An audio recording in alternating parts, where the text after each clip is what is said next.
స్థాయికి ఎదిగి ఈరోజు మనలాంటి విద్యార్థులందరికీ కూడా వాళ్ళ జ్ఞానాన్ని మనకి పంచుతున్నారంటే అది విద్య యొక్క గొప్పదనం అని చెప్పి సందర్భంగా తెలియజేస్తాము.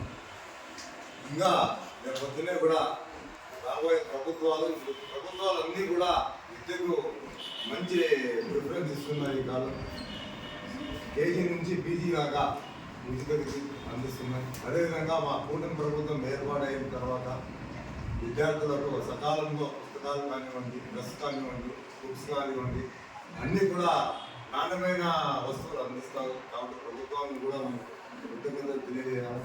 ముఖ్యంగా మన ఎమ్మెల్యే గారు సవితమ్మ గారు కూడా మన మంత్రి గారు విద్య బీసీ సంక్షేమ శాఖ మంత్రిగా బీసీ విద్యలు కానివ్వండి, మైనార్టీలు కానివ్వండి అందరికీ కూడా పెద్దపీట వేస్తూ ఆమె విద్యకు పెద్దపీట వేయడం జరుగుతూ ఉంది.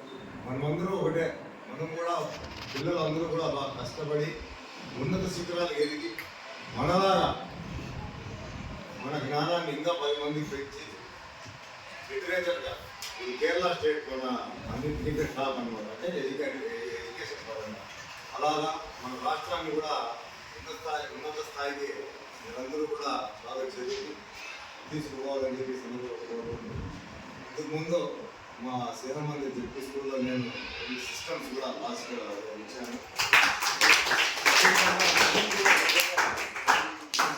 సిస్టమ్ ఇస్తానని చెప్పి సందర్భంగా విద్య చదువుకుంటే మనం ఎక్కడైనా ఏ రాష్ట్రంలో అయినా మనం చదువుకోవచ్చు. అపార్ట్ ఫ్రమ్ క్యాస్ట్ ఓకేనా, క్యాస్ట్తో మనం పడలేదు, కులంతో పడలేదు, మతంతో పడలేదు. మనమంతా భారతీయులంగా మంచి ఉన్నత స్థాయికి పిల్లలందరూ ఎదిగి బాగా ఉండాలని చెప్పి ఆకాంక్షిస్తూ ఈ అవకాశం ఇచ్చినటువంటి పెద్దలందరికీ కూడా నమస్కారం.